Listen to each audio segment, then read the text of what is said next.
Hello students, हम fourth unit biotechnology से अपना एक चैप्टर है वो कंप्लीट कर चुके हैं, जो कि हमारा बायोटेक्नोलॉजी प्रिंसिपल्स एंड प्रोसेसेस है। अब हम अपना सेकंड चैप्टर है वो स्टार्ट करने जा रहे हैं, जो क्या है एप्लीकेशंस ऑफ बायोटेक्नोलॉजी। यानी कि बायोटेक्नोलॉजी में जिन प्रिंसिपल्स को, जिन प्रोसेसेस को हमने पढ़ा है जीन मैनिपुलेशन के लिए, उन्हें हम किस किस फील्ड में किस किस तरीके से अप्लाई कर सकते हैं वो हम इस चैप्टर में पढ़ेंगे। यानी कि डिफरेंट एप्लीकेशंस क्या हैं बायोटेक्नोलॉजी की, जो ह्यूमन है उनके वेलफेयर के लिए हैं, मैनकाइंड के लिए हैं। ठीक है, तो इसमें छोटी छोटी टर्म से पहले उनको देखते हैं। बायोटेक्नोलॉजी है एक्चुअली उसके अंदर जितने भी रिसर्च है, जितना भी वर्क है, वो एक पर्टिकुलर कमेटी है जो उसको रेगुलेट करती है, उसके लिए रूल्स एंड रेगुलेशंस हैं वो डिज़ाइन करती है। वो है genetic engineering approval committee. Genetic engineering approval committee है, यही सारे रूल्स बनाती है जो कि जेनेटिक इंजीनियरिंग में किस पर्टिकुलर ऑर्गेनिज्म पे हम काम कर सकते हैं और किस एक्सटेंट तक ऑर्गेनिजम्स हैं उनका इवन जो उनकी वायरुलेंट एक्सटेंट है, कैपेसिटी है, वो भी ध्यान में रखी जाती है। तो ये वो सारे रूल्स का सेट बनाती है जो कि हम बायोटेक्नोलॉजी में वर्क करते हुए, रिसर्च करते हुए सभी रूल्स को फॉलो करते हैं। जेनेटिक इंजीनियरिंग अप्रूवल कमेटी है वो एक चेक रखती है कि कोई भी अनवांटेड एक्सपेरिमेंट है वो परफॉर्म ना किया जाए। अगर कोई हाईली वायरुलेंट पैथोजन है, माइक्रोब है, अगर उस पर हम काम कर रहे हैं तो उसके लिए हमारे पास जो हम बोले प्रोटेक्शन के लिए जो हमारे पास टूल्स हैं वो भी सफिशिएंटली होने चाहिए और एक्स्ट्रा केयर के साथ सभी रूल्स को फॉलो करते हुए काम हो रहा है या नहीं, उन सबको GEAC है वो देखती है। बायोटेक्नोलॉजी के अंदर हम जीन्स को मैनिपुलेट करने के बाद जो भी प्लांट्स, एनिमल्स, माइक्रो ऑर्गेनिज्म, जो भी नए ऑर्गेनिज्म डेवलप करते हैं तो हम जनरली GMO यानी कि जेनेटिकली मॉडिफाइड ऑर्गेनिज्म भी बोलते हैं। जेनेटिकली मॉडिफाइड ऑर्गेनिजम्स हैं उनमें दो या दो से ज़्यादा ऑर्गेनिजम्स के कैरेक्टर्स होते हैं, यानी कि वो हाइब्रिड्स होते हैं। ठीक है, हाइब्रिड्स यानी कि जिसके अंदर फ्यूज़न होगा जीन्स का दो या दो से ज़्यादा डिफरेंट ऑरिजिन के ऑर्गेनिजम्स का। ठीक है, अब हम ये GMO बनाते हैं तो हम इन GMO को कहाँ कहाँ यूज़ कर सकते हैं, या हम जेनेटिक इंजीनियरिंग है उसको GMO बनाने में कहाँ कहाँ यूज़ करते हैं। सबसे पहले फर्स्ट रिक्वायरमेंट आती है बढ़ती हुई पॉपुलेशन को प्लेंटी में फूड प्रोवाइड करना, यानी कि एग्रीकल्चरल इंडस्ट्री में इसका यूज़ करना। ग्रीन रेवोल्यूशन जो हम जैसे जनरली पढ़ते हैं, पहले भी क्लासेस में आप इंट्रोड्यूस हो चुके हैं। ग्रीन रेवोल्यूशन है एक्चुअली में वो बायोटेक्नोलॉजी की ही देन है। इसके अंदर हमारे जो सीरियल्स हैं उनकी हाइब्रिड वैरायटी हैं वो डेवलप की गई। हाइब्रिड वैरायटी है, उनकी ईल्ड तो ज़्यादा है ही है, लेकिन उसके साथ साथ वो रेजिस्टेंस भी है बहुत सारी डिजीज़ के लिए, पैथोजन्स के लिए, तो इस वजह से भी उनकी ईल्ड है वो बढ़ जाती है और ओवरऑल प्रोडक्शन जो है एग्रीकल्चर के फील्ड में वो हमारी बढ़ जाती है। तो ये बायोटेक्नोलॉजी की ही देन है। एग्रीकल्चर के फील्ड में हमने कौन कौन से मॉडिफिकेशन किए हैं? जो जनरली मॉडिफिकेशन है वो एक तो पेस्ट रेजिस्टेंट है। पेस्ट यानी कि अगर पेस्ट है वो क्रॉप्स को अटैक नहीं कर पाएंगे तो उनकी ईल्ड है वो नेचुरली बढ़ जाएगी। दूसरा, उनमें न्यूट्रिएंट एनरिचमेंट करके भी हमने क्या किया है, जो क्रॉप्स है उन्हें मॉडिफाई किया है और एक ही पर्टिकुलर क्रॉप के अंदर बहुत सारे न्यूट्रिएंट्स हैं वो भी किसी पर्टिकुलर न्यूट्रिएंट है उसका अल्टरनेटिव सोर्स निकालने के लिए भी हमने जो क्रॉप्स हैं उनको मॉडिफाई किया है। न्यूट्रिएंट एनरिचमेंट आप जैसे आपका बायो फोर्टिफिकेशन टॉपिक आया है चैप्टर 9 में, वहाँ भी आप पढ़ चुके हैं कि बहुत सारे ऐसे वैरायटीज़ हैं जो पेस्ट या न्यूट्रिएंट के लिए हमने उनको मॉडिफाई किया है। ठीक है, पेस्ट रेजिस्टेंस में जैसे रेजिस्टेंस टू मिलियो डिज़ाइन इनकॉग्निशिया, मिलियो डिज़ाइन इनकॉग्निशिया है वो टोबैको रूट में इन्फेक्ट करता है। ठीक है, यानी कि टोबैको रूट को इन्फेक्ट करने वाला एक निमेटोड है ये, और ये क्या करता है उसके रूट में एक जाला सा बनाता है, नेटवर्क सा बना लेता है, जिसकी वजह से प्लांट की डेथ हो जाती है। तो इसके अंदर जनरली एक फंगस है वो जो है इंट्रोड्यूस की गई। ठीक है, जनरली पेस्ट के इसको रेजिस्टेंस प्रोवाइड करते हैं। फंगस क्या करती है, इस नेमेटोड को ग्रो ही नहीं करने देती और वो क्या हो जाता है, जनरली उसको रेजिस्टेंस है वो अटेन कर लेता है। ये इसको निमेटोड को किल कैसे करता है, by a mechanism that is termed as RNA interference. RNA interference है, इसको हम जनरली जीन या आरएनए साइलेंसिंग भी बोलते हैं। साइलेंस होने का मतलब है यानी कि बिल्कुल कोई एक्सप्रेशन नहीं देगा वो, यानी कि आरएनए है वो प्रोटीन नहीं बनाएगा, यानी कि उसमें प्रोटीन सिंथेसिस को रोकना। ठीक है, आरएनए है जिसे sense RNA and anti sense RNA दो टाइप के होते हैं। सेंस वो होता है जो कि प्रोटीन के लिए कोड करता है, यानी कि वो आरएनए जिसकी सीक्वेंस को यूज़ करके हम प्रोटीन्स बनाते हैं वो कोडिंग या सेंस आरएनए कहलाता है। इसके कॉम्प्लीमेंट्री जो आरएनए होगा वो एंटी सेंस कहलाता है, यानी कि जो कॉम्प्लीमेंट्री आरएनए होगा वो एंटी सेंस होगा। सेंस वो आरएनए जो प्रोटीन्स के लिए कोड करता है। तो आरएनए इंटरफेरेंस है, इसको हम एंटी सेंस टेक्नोलॉजी भी बोलते हैं। आरएनए इंटरफेरेंस को ही आरएनए साइलेंसिंग, जीन साइलेंसिंग, ठीक है, RNA interference and anti sense technology, सारे ये सेम है चारों ही।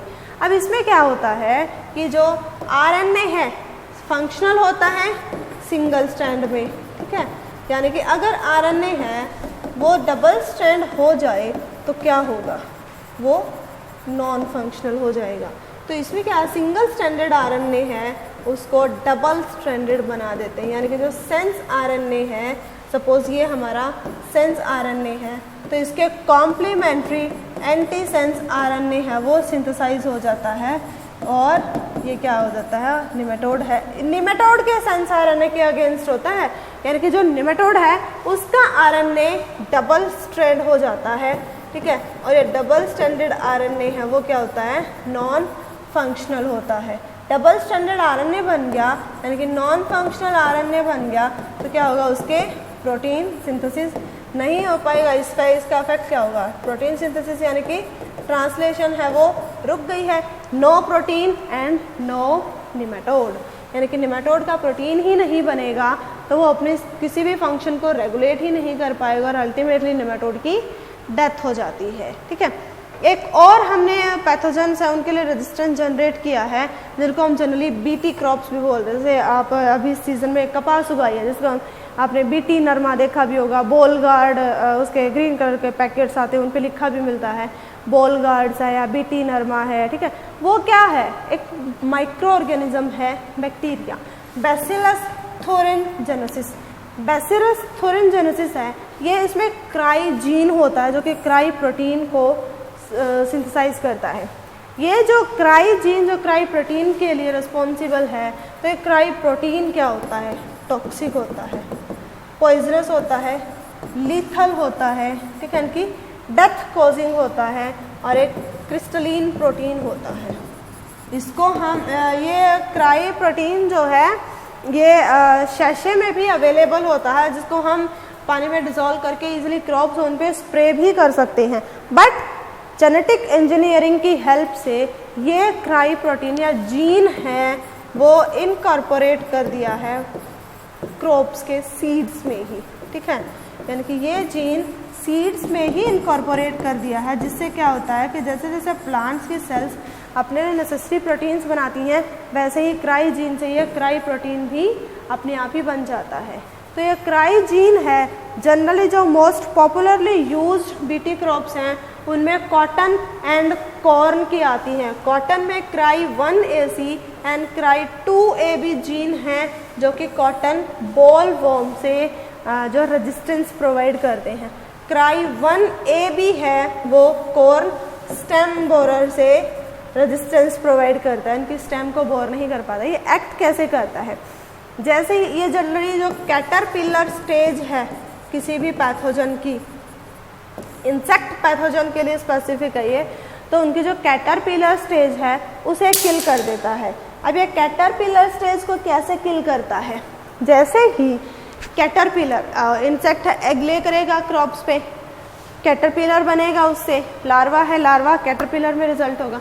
कैटरपिलर है जैसे ही उस पर्टिकुलर सेल के पार्ट्स को कंज्यूम करता है, यानी कि उस प्लांट के पार्ट्स को कंज्यूम करता है, तो उस प्लांट की सेल के साथ साथ वो क्राई जीन भी क्या होगा, उसकी इंटेस्टाइन तक पहुंचेगा। अल्टीमेटली कोई भी हम फूड जो है इंगल्फ करते हैं वो इंटेस्टाइन में जाएगा।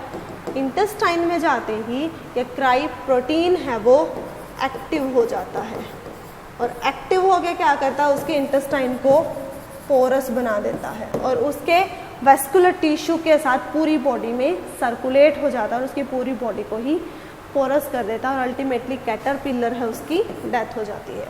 तो कि कैटरपिलर की डेथ हो जाती है तो कैटरपिलर से इंसेक्ट है वो भी नहीं बन पाता और अल्टीमेटली पैथोजन की डेथ हो जाती है। तो इस तरीके से क्राई प्रोटीन की हेल्प से रेजिस्टेंस है वो प्रोवाइड कर सकते हैं। कॉटन, कॉर्न के अलावा बीटी, ब्रिंजल, ब्रिंजल हम देखते से अब हाइब्रिड ब्रिंजल्स आए हुए हैं ना, जैसे हमारा जो नॉर्मल ब्रिंजल है वो थोड़ा सा उसका साइज छोटा होता है बट वो थोड़ा थिक होता है, ओवल राउंडेड होता है, लेकिन जो थोड़े इलोंगेटेड ब्रिंजल्स होते हैं ना वो हाइब्रिड ब्रिंजल्स होते हैं। आपने ध्यान देना कभी जो बड़ा मोटे वाला ब्रिंजल है उसमें बहुत सारे हमें जैसे हम बोले पेस्ट हैं वो देखने को मिलते हैं, तो उसमें कीड़े बहुत मिलते हैं, लेकिन जो हाइब्रिड ब्रिंजल है उसमें बहुत कम मिलते हैं बिकॉज वो रेजिस्टेंट वैरायटी है, बिट्टी ब्रिंजल है वो, और वो उन्हीं पर्टिकुलर कैटरपिलर जो उस ब्रिंजल के फ्रूट में बोर करते हैं, उस फ्रूट को खराब करते हैं, उनके लिए उसे रेजिस्टेंट बनाया जाता था। इसलिए हाइब्रिड ब्रिंजल्स उनमें बहुत कम मिलते हैं वो कैटरपिलर्स, बिकॉज वो उनके लिए रेजिस्टेंट है, उसमें वो ग्रो ही नहीं कर पाते, उनकी डेथ हो जाती है। ठीक है, इसके बाद जो न्यूट्रिएंट रिच क्रॉप्स है उनमें जनरली गोल्डन राइस का हम एग्जांपल मोस्ट पॉपुलरली लेंगे। ठीक है, बहुत पॉपुलर है ये। गोल्डन राइस है वो विटामिन ए रिच है। विटामिन ए के सोर्स हम जैसे कि जनरली कैरेट्स हैं, ठीक है, जो कि बीटा कैरोटीन में रिच होती हैं। ठीक है, वो हमारे लिए इसका सोर्स है, लेकिन ये अल्टरनेटिव सोर्स है विटामिन ए का, और इसमें नॉर्मल राइस है उसके कंपेरिजन में 23 टाइम्स ज़्यादा जो विटामिन ए है वो प्रेजेंट होता है due to presence of this beta carotene. यानी कि बीटा कैरोटीन के लिए जो जीन रिस्पॉन्सिबल है वो राइस की वैरायटी में इंट्रोड्यूस किया, इनकॉर्पोरेट किया, एंड गोल्डन राइस यानी कि जो विटामिन ए रिच राइस है वो वैरायटी उसकी जनरेट हो जाती है। यहाँ से ये जो मोस्ट पॉपुलर क्वेश्चन बनते हैं वो ये कि गोल्डन राइस क्या है, या वो कौन से न्यूट्रिएंट में रिच है, कौन सा प्रोटीन उसमें ज़्यादा मिलता है। तो विटामिन ए है वो बीटा कैरोटीन से ही मिलता है। क्राई 1AC, क्राई 2AB किसके लिए रेजिस्टेंस प्रोवाइड करते हैं, क्राई 1AB किसके लिए करता है, बीटी ब्रिंजल क्या होता है, या बीटी क्रॉप्स क्या होती हैं। ठीक है, सेंस आरएनए क्या होता है, आरएनए इंटरफेरेंस को कौन से ऑर्गेनिज्म के लिए रेजिस्टेंस है वो प्रोवाइड करती है। ठीक है, तो ये जनरल क्वेश्चंस हैं वो यहाँ से अराइज होते हैं। अब जीएम क्रॉप्स हैं उनके एडवांटेजेस क्या होते हैं।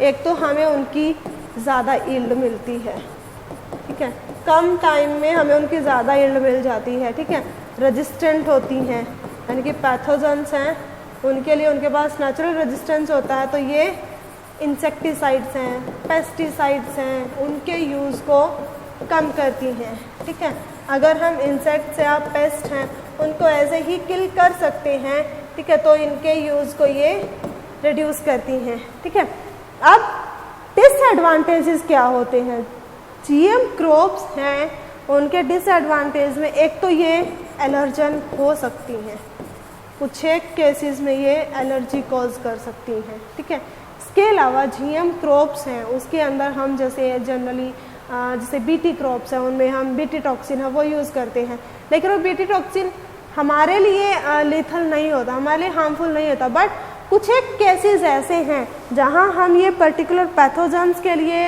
रेजिस्टेंस के लिए हम जो केमिकल्स यूज़ करते हैं उनके साइड इफ़ेक्ट्स हमें देखने को मिल जाते हैं, बट जब बेसिकली है वो एलर्जन की तरह एक्ट करते हैं। दूसरा वो दूसरे माइक्रो ऑर्गेनिजम्स हैं उनको हार्म करते हैं, यानी कि हम अपने बेनिफिट के लिए बायोडाइवर्सिटी है कहीं ना कहीं उसके साथ हम छेड़छाड़ है वो कर रहे हैं, उसको नुकसान पहुंचा रहे हैं। हमारे बेनिफिट के लिए दूसरे माइक्रो ऑर्गेनिजम्स हैं उनको बहुत नुकसान पहुंचता है और वहाँ के जो इकोसिस्टम है बायोडाइवर्सिटी है वो अफेक्ट होती है।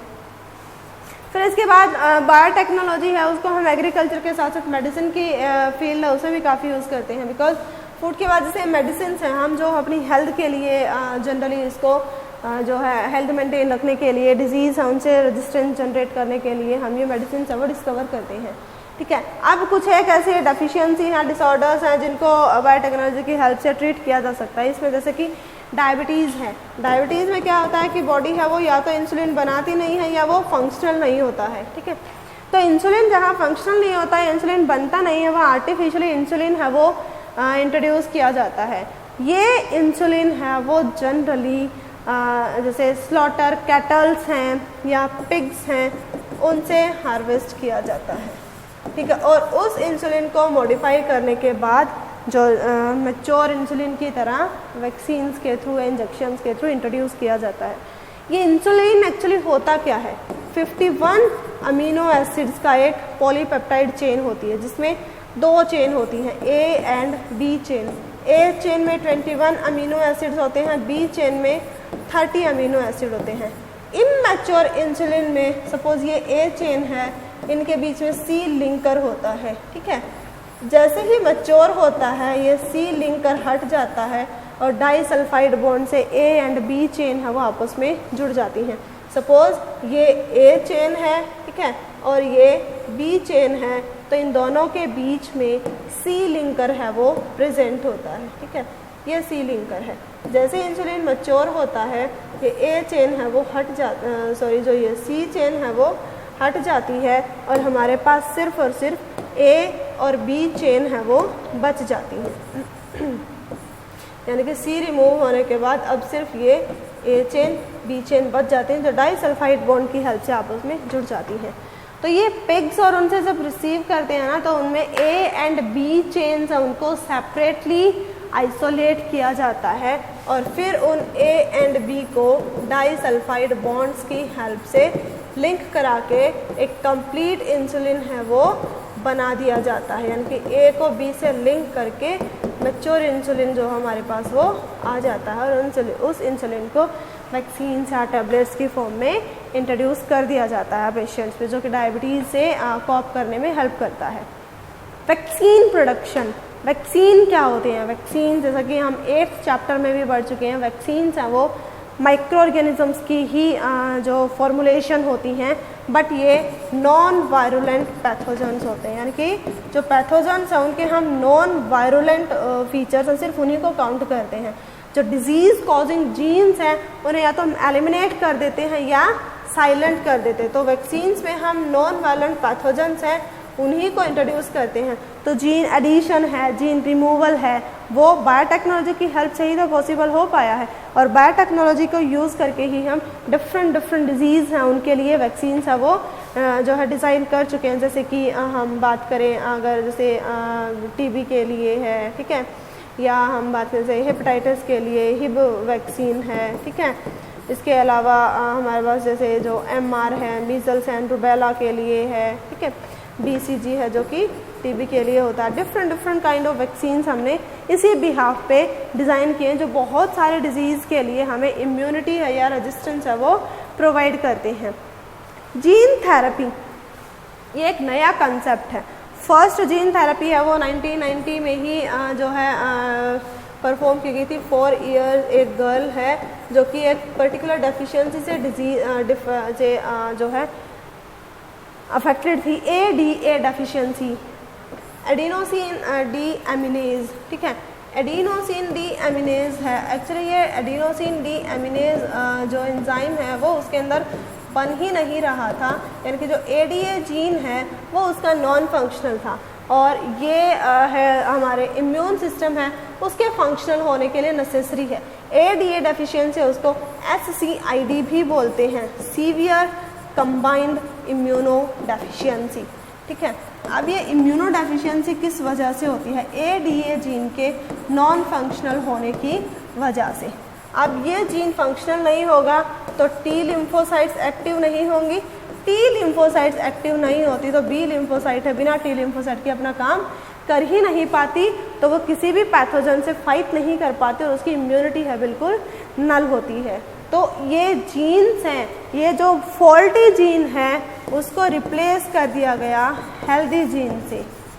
और अल्टीमेटली वो जीन उसके अंदर फंक्शनल हो गया, यानी कि उसका जो एडीए के लिए फॉल्टी जीन है उसको हेल्दी जीन से रिप्लेस किया और उसके एडीए एक्टिविटी है वो शो करना स्टार्ट कर दिया और उसने एडीए सिंथेसिस है वो स्टार्ट हो गया उसमें, ठीक है। तो यानी कि ये जो जीन थेरेपी है, यानी कि जीन फॉल्टी जीन है उसको हम या तो ट्रीट कर सकते हैं या रिप्लेस कर सकते हैं हेल्दी जीन से, या तो हम उसमें म्यूटेशन कॉज करके उसी जीन को रिपेयर करें, या अगर रिपेयरेबल नहीं है तो उसको हेल्दी जीन से रिप्लेस कर दे। दोनों ही जो मेथड्स हैं वो जीन थेरेपी कहलाते हैं, कि जीन को ट्रीट करना जीन थेरेपी, ठीक है। स्टेम सेल थेरेपी ये जनरली कैंसर ट्रीटमेंट के लिए एक स्कोप की तरह उभर के आया है। कैंसर ट्रीटमेंट में इसको वाइडली यूज़ किया जाता है। इसके अंदर क्या है कि जो स्टेम सेल्स, जो हमारे जो नॉन डिफ्रेंशिएटेड सेल्स हैं, उन सेल्स को थेरेपी की तरह यूज़ किया जाता है। स्टेम सेल्स हैं उनको मॉडिफाई करके, ठीक है, एक तो उनको स्टेम सेल्स हैं उनको जनरली जो हम बात करें जैसे हमारी जेनेटिक इंजीनियरिंग में जितने भी रिसर्च है कैंसर से रिलेटेड स्पेसिफिकली उनमें वाइडली यूज़ किया जाता है, बिकॉज उसकी डिवीज़न प्रॉपर्टी ज़्यादा होती है, ठीक है। तो हम जो इन सेल्स के जीन्स अगर उनको कैंसरस सेल्स में डाल के करते हैं, कैंसरस सेल्स उनको जनरली माइलोमा सेल्स बोलते हैं, ठीक है। अगर हम इन स्टेम सेल्स को माइलोमा सेल्स में डालते हैं तो वो माइलोमा हाइब्रिड कहलाते हैं और ये बहुत रैपिडली डिवाइड करती हैं। कैंसरस सेल की डिवाइड करने की प्रॉपर्टी ज़्यादा होती है, इनमें नॉर्मल सेल्स के कैरेक्टर्स होते हैं। तो हम जो भी हमारे नॉर्मल सेल्स के जीन्स अगर हमने इसमें लिए हैं कैंसर सेल के अंदर, तो हम कैंसर्स के लिए ड्रग्स डिज़ाइन करते हैं या उसके जो भी ट्रीटमेंट्स हम फाइंड आउट करने की पॉसिबिलिटी है वो हम इन हाइब्रिड्स पर शो करते हैं। अगर वो इन पर काम करता है तो वो कैंसर सेल पे भी ज़रूर काम करता है। तो कैंसर ट्रीटमेंट में स्टेम सेल थेरेपी उसको वाइडली यूज़ किया जाता है। इसके अलावा स्टेम सेल्स हैं वो नई स्टेम सेल्स हैं वो इंट्रोड्यूस भी की जाती हैं ऑर्गेनिज्म में, जैसे जनरली बोन मैरो ट्रांसप्लांटेशन है वो होता है। इसके अंदर बोन मैरो में जो स्टेम सेल्स हैं वो जो पेशेंट है उसमें ट्रांसप्लांट की जाती हैं, यानी कि एक हेल्दी पर्सन से एक कैंसरस पर्सन में बोन मैरो है वो ट्रांसप्लांट किया जाता है, और जो हेल्दी पर्सन है उसकी बोन मैरो की सेल्स कैंसरस नहीं है, तो ये ब्लड कैंसर के लिए बून की तरह है। ब्लड कैंसर में बोन मैरो ट्रांसप्लांट है वही एक लास्ट होप होती है ट्रीटमेंट के लिए, ठीक है। तो इसके लिए जैसे जो सिबलिंग्स हैं जनरली उन्हीं को प्रेफर किया जाता है ताकि उनके ब्लड ग्रुप से बाकी सब ये ईजिली मैच हो सकें, ठीक है। स्टेम सेल थेरेपी के साथ साथ बायोटेक्नोलॉजी उसको मोलिकुलर डायग्नोसिस में भी काफ़ी यूज़ किया जाता है। मोलिकुलर डायग्नोसिस यानी कि डिजीज़ हैं उनको मोलिकुलर लेवल पे जब हम डायग्नोज करते हैं मोलिकुलर डायग्नोसिस कहलाता है। जैसे कि हम जनरली एलिसा परफॉर्म करते हैं जो कि HIV के लिए है, ठीक है।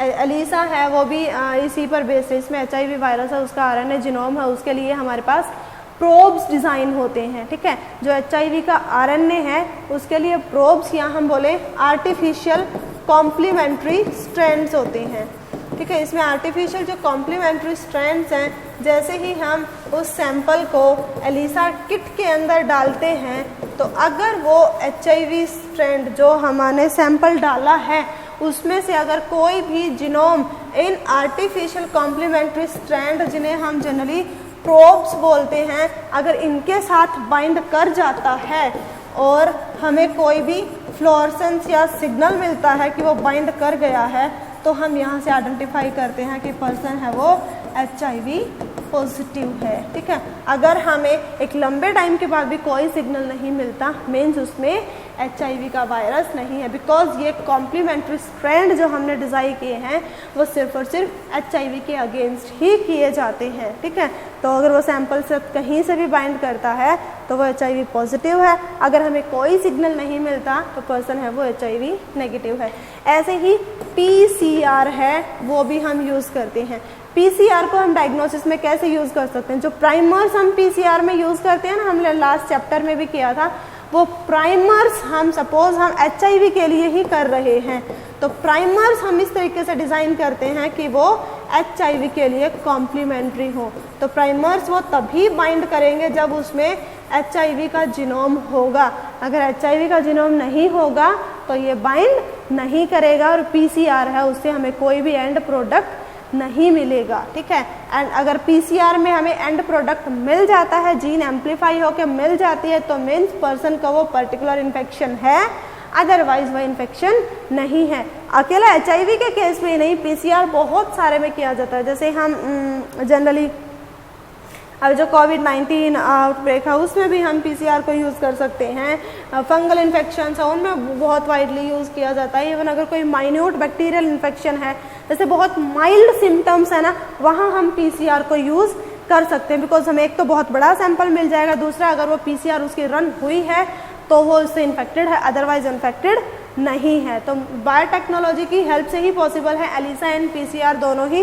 तो दोनों ही जहाँ हम यहाँ डायग्नोसिस के लिए जेनेटिक जो मॉलिक्यूल है उसको यूज़ करते हैं, उनके डीएनए आरएनए है उन्हें यूज़ करते हैं, इसीलिए बायोटेक्नोलॉजी फील्ड की ही डिस्कवरी में है ये। कि बात ट्रांसजेनिक एनिमल्स, ट्रांसजेनिक, ट्रांस यानी कि अपोजिट या क्रॉस जीन, ठीक है, वो ऑर्गेनिज्म जिसमें 2 या 2 से ज़्यादा ऑर्गेनिज्म के जीन्स होंगे, ठीक है, यानी कि organism with any foreign gene, कोई भी उस ऑर्गेनिज्म में अगर फॉरेन जीन है तो वो ट्रांसजेनिक ऑर्गेनिज्म कहलाता है। ट्रांसजेनिक एनिमल्स हैं उनको डिज़ाइन करने के लिए हमारे जो इवन एनिमल्स के केस में ट्रांसजेनेसिस है वो इतनी पॉसिबल, इतनी सक्सेसफुल नहीं है। प्लांट्स में हमने हालांकि हाइब्रिड्स हैं वो सक्सेसफुली बहुत सारे बनाए हैं, बट एनिमल्स के केस में हाइब्रिड्स बनाना पॉसिबल है, बट क्लोन्स यहाँ हम नहीं बना पाते हैं इजीली, ओके। तो ट्रांसजेनिक एनिमल्स हैं उनको हम किस किस पर्पज़ से डिज़ाइन करते हैं, हम बहुत सारे एस्पेक्ट्स हैं जिनको स्टडी करने के लिए ट्रांसजेनिक एनिमल्स हैं उन्हें डिज़ाइन करते हैं। किस किस एस्पेक्ट में हम उन्हें स्टडी करते हैं, एक तो हाइब्रिड्स हैं उनमें, और जो हमारे नॉर्मल जो इंडिविजुअल्स हैं उनमें फिजियोलॉजी एंड डेवलपमेंट में डिफरेंसेस क्या हैं, यानी कि नॉर्मल फिजियोलॉजी कैसे अफेक्ट होती है, वो सब फाइंड आउट करने के लिए, स्टडी करने के लिए हम हाइब्रिड्स हैं वो जनरेट करते हैं, या ट्रांसजेनिक एनिमल्स हैं वो स्टडी करते हैं, यानी कि नॉर्मल फिजियोलॉजी में क्या अल्टरेशंस आती हैं ये फाइंड आउट करने के लिए हम हाइब्रिड्स एंड ट्रांसजेनिक एनिमल्स हैं वो डिज़ाइन करते हैं कि एक नॉर्मल इंडिविजुअल हो वो किस तरीके से फिजियोलॉजिकल एस्पेक्ट्स में उनसे डिफरेंट होता है, वो उनसे बेटर है, या जो हाइब्रिड्स है वो उनसे बेटर। अगर हाइब्रिड बेटर होते हैं तो हम हाइब्रिड्स हैं उन्हीं को प्रेफर करते हैं। जैसे हमने जो मिल्क यील्डिंग हमारे जो फूड के लिए हमारे जो एनिमल्स को हम यूज़ करते हैं वहाँ हाइब्रिड्स को बहुत वाइडली यूज़ किया जाता है, बिकॉज उनकी प्रोडक्शन है पर यूनिट वो ज़्यादा होती है, ठीक है, नेटिव स्पीशीज़ के कंपैरिजन में। ऐसे डिजीज़ स्टडी करने के लिए जनरली जैसे कैंसर है जिसमें मैंने पहले बताया था, माइलोमा हाइब्रिड्स हैं वो स्टडी के लिए किए जाते हैं। कैंसर के अलावा और भी जैसे और भी बहुत सारे डिजीज़ हैं, ठीक है, जैसे जो नॉर्मल फंगल इन्फेक्शंस हैं या कोई बैक्टीरियल इन्फेक्शंस है या ऐसे कोई रेयर इन्फेक्शंस हैं या कोई न्यूली डिस्कवर इन्फेक्शंस हैं, उन सब के केसेस में भी हमारे पास जो ट्रांसजेनिक एनिमल्स हैं वो काफ़ी यूज़फुल होते हैं, ठीक है। यहाँ ट्रांसजेनिक एनिमल्स का मतलब ये है कि सिर्फ लैब स्केल पर जो लैब स्केल पर जो है वो ट्रांसजेनिक सेल्स हैं पहले वो प्रोड्यूस की जाती है और उन पर इफेक्ट है वो स्टडी किए जाते हैं। उसके बाद कहीं जाके कंप्लीट एनिमल्स उस पर फोकस किया जाता है। बायोलॉजिकल प्रोडक्ट प्रोडक्शन, इसमें हम माइक्रो ऑर्गेनिजम्स को यूज़ करते हैं, यानी कि यहाँ माइक्रो ऑर्गेनिज्म को यूज़ करके हम जैसे प्रोटीन्स हैं, ठीक है, या हम वाइटामिन्स हैं, उनको लार्ज स्केल पे प्रोड्यूस करने के लिए हम जनरली बायोटेक्नोलॉजी है उसकी हेल्प्स लेते हैं। जैसे हमने पढ़ा था ना कि बायो रिएक्टर्स में फिर हम उनको बाद में जो है हम बायो रिएक्टर्स की हेल्प से हम उन्हें जो आइसोलेट करते हैं, ठीक है। तो ये सारी चीज़ें मिलाकर क्या कहलाती हैं हमारे लिए बायोलॉजिकल प्रोडक्ट, उनकी प्रोडक्शन में हम इसको वाइडली यूज़ करते हैं। प्रोटीन्स हैं, वाइटामिन्स हैं, इसके अलावा और भी बहुत सारे न्यूट्रिएंट्स हैं या ड्रग्स हैं, उन सब के लिए हम इसको यूज़ करते हैं। केमिकल टेस्टिंग में हम जनरली उन ड्रग्स को जो हमने दवाइयों के तौर पर जो नए ड्रग्स डिज़ाइन किए जैसे कि एंटीबायोटिक्स हैं जनरली, ठीक है, उन सब की रिसर्च के लिए भी हम ट्रांसजेनिक एनिमल सेल्स हैं उनको यूज़ करते हैं।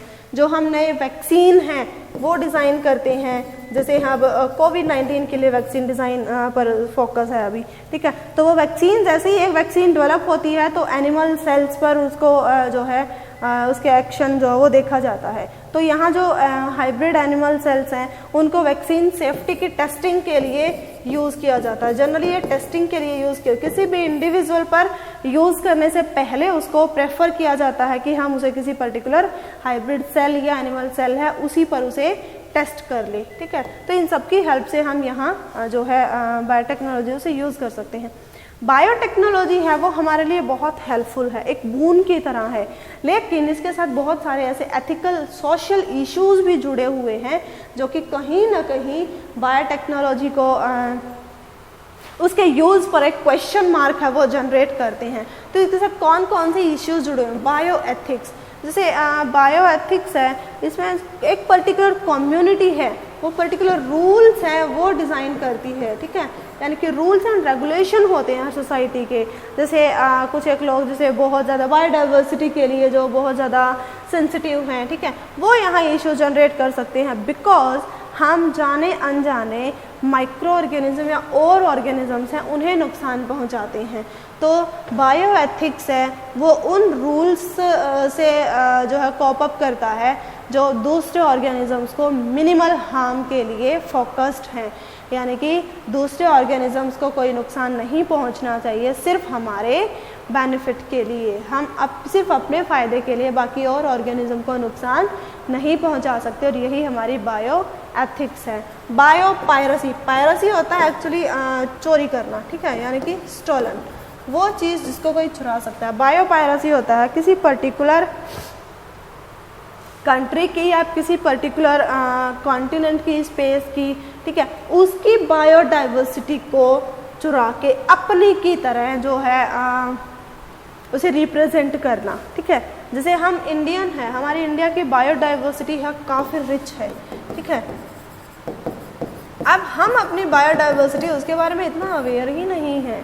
हमारा अगर हम हमारी हिस्ट्री उठा के देखें, जैसे जो मेडिसिन के इंडस्ट्री में, मेडिसिन की फील्ड में फर्स्ट टाइम जो एंटीबायोटिक प्रॉपर्टीज़ हैं या बहुत सारे ऐसे बायोडाइवर्सिटी है, जैसे हल्दी है, उन सब की एंटीबायोटिक प्रॉपर्टीज़ हमारे पास बहुत पहले से हैं, लेकिन हम उसके लिए अवेयर ही नहीं हैं, तो वो बायोपायरेसी कहलाती है। अगर कोई और कंट्री जैसे उनके पीछे के लॉजिक जो उनके पीछे साइंटिफिक लॉजिक जो है वो डिस्कवर करते हैं और उन्हें अपनी डिस्कवरी की तरह वो उन्हें पब्लिश कर देते हैं, तो ये बायोपायरेसी कहलाता है। हालांकि हमें पहले से पता है कि इसकी वो चीज़ ऐसी है, लेकिन हमारे पास उसके लिए कोई बायोलॉजिकल या कोई साइंटिफिक लॉजिक ही नहीं है, तो हम उस चीज़ को प्रूव नहीं कर पाते।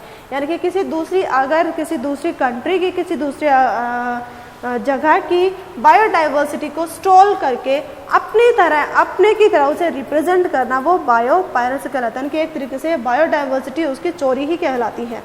बायो पेटेंट, अगर किसी लिविंग ऑर्गेनिज्म पे काम करने के लिए कोई ऑर्गेनिज्म जैसे अपना पेटेंट होता है किसी पर्टिकुलर डिस्कवरी पर या किसी पर्टिकुलर चीज़ पर अपना उसे नाम देना, ठीक है, यानी कि वो अब उसके जितने भी उस चीज़ से रिलेटेड लीगल राइट्स हैं वो सभी उस पर्सन के रहेंगे। सपोज़ अगर कोई एक पर्टिकुलर इंडिविजुअल है, जैसे जिसने सबसे पहले, सपोज़ हम बात कर रहे हैं कोई भी एक चीज़ का एग्जांपल, जैसे बल्ब जिसने सबसे पहले डिस्कवर किया, ठीक है, तो उसने पेटेंट ले लिया कि भाई बल्ब पहले मैंने डिस्कवर किया है तो ये मेरी ही डिस्कवरी मानी जाएगी, इसके अलावा कोई और इसको अपनी डिस्कवरी नहीं बता सकता। तो किसी भी एक पर्टिकुलर डिस्कवरी के जो कॉपी राइट्स हैं, उससे रिलेटेड जितने भी राइट्स हैं, उन सबको होल्ड डाउन करना पेटेंट कहलाता है। तो बायोलॉजी में जितने भी डिस्कवरीज हैं उन सबको या किसी पर्टिकुलर लिविंग ऑर्गेनिज्म को ही अपने वर्क के लिए पेटेंट करा लेना बायो पेटेंट कहलाता है। कुछ एक माइक्रो ऑर्गेनिजम्स हैं जो पेटेंटेबल हैं, यानी कि जिन पे पेटेंट मिल सकता है, लेकिन सिर्फ उन पर काम करने के लिए वही इंडिविजुअल उन पर काम कर सकता है जिसने उनका पेटेंट लिया है। अपने नाम से ही वो उन्हें पब्लिश कर सकता है और सिर्फ वही इंडिविजुअल है। उसके लिए अगर कोई भी वहाँ हम बोले कोई भी आउटब्रेक होता है या कोई भी ऐसी सिचुएशन आती है तो वही इंडिविजुअल उसके लिए रिस्पॉन्सिबल भी होता है। इश्यूज़ क्या जुड़े हुए हैं? इश्यूज़ में सबसे जो इशू आता है वो यही है कि बायोटेक्नोलॉजी में रिसर्च है वो बहुत सारे ऑर्गेनिजम्स हैं उनकी लाइफ का सेक्रीफाइस मांगती है, बिकॉज सबसे ज़्यादा माइक्रो ऑर्गेनिजम्स हैं वही इससे अफेक्ट होते हैं। और ये माइक्रो ऑर्गेनिजम्स हैं, उनको हम किल करते हैं अपने बेनिफिट के लिए, ठीक है। और यही इसके साथ सबसे बड़ा इशू जो है वो जुड़ा हुआ है। लेकिन अगर हम GEAC genetic engineering approval committee ने जो रूल्स डिज़ाइन किए हैं, अगर उन सब रूल्स को फॉलो अप करते हुए बायोटेक्नोलॉजी है उसे यूज़ करते हैं, उसे अपने बेनिफिट्स के लिए जो हम यूज़ करते हैं, तो वो एक लिमिट तक सही है। लेकिन अगर हम किसी भी पर्टिकुलर रूल को आउटब्रेक करते, किसी भी पर्टिकुलर रूल को तोड़ते हैं या फॉलो अप नहीं करते हैं, तो GEAC है उसका लाइसेंस है वो लाइफ टाइम के लिए कैंसिल भी कर सकते हैं, और उसके बाद वो ऑर्गेनिज्म कोई भी रिसर्च या वर्क है बायोटेक्नोलॉजी की फील्ड में वो नहीं कर सकता है। तो इसीलिए GEAC है उसका बायोटेक्नोलॉजी की फील्ड में सबसे इम्पॉर्टेंट रोल होता है, और उसके डिज़ाइन किए हुए रूल्स का जो सेट है उसको फॉलो अप करना भी नेसेसरी होता है। इसी के साथ ही आपका चैप्टर है वो कंप्लीट होता है। काफ़ी सिंपल चैप्टर है, बहुत इजी सा चैप्टर है। उसको जो एग्जांपल्स काफ़ी हैं इसमें, उन एग्जांपल्स को याद रखना नेसेसरी, बिकॉज इन एग्जांपल से ही यहाँ से क्वेश्चंस हैं वो अराइज होते हैं। अदरवाइज एथिकल इश्यूज़ हैं, यहाँ से भी क्वेश्चंस हैं काफ़ी अच्छे बनते हैं। तो आपका ये थोड़ा सा एग्जांपल्स एंड जनरल टर्म से रिलेटेड चैप्टर है, तो प्लीज़ चैप्टर को अच्छे से पढ़िएगा। कहीं भी कोई भी डाउट आपको अपीयर होता है तो आपकी हेल्प के लिए मैं हमेशा अवेलेबल हूँ, आप मुझे कॉन्टैक्ट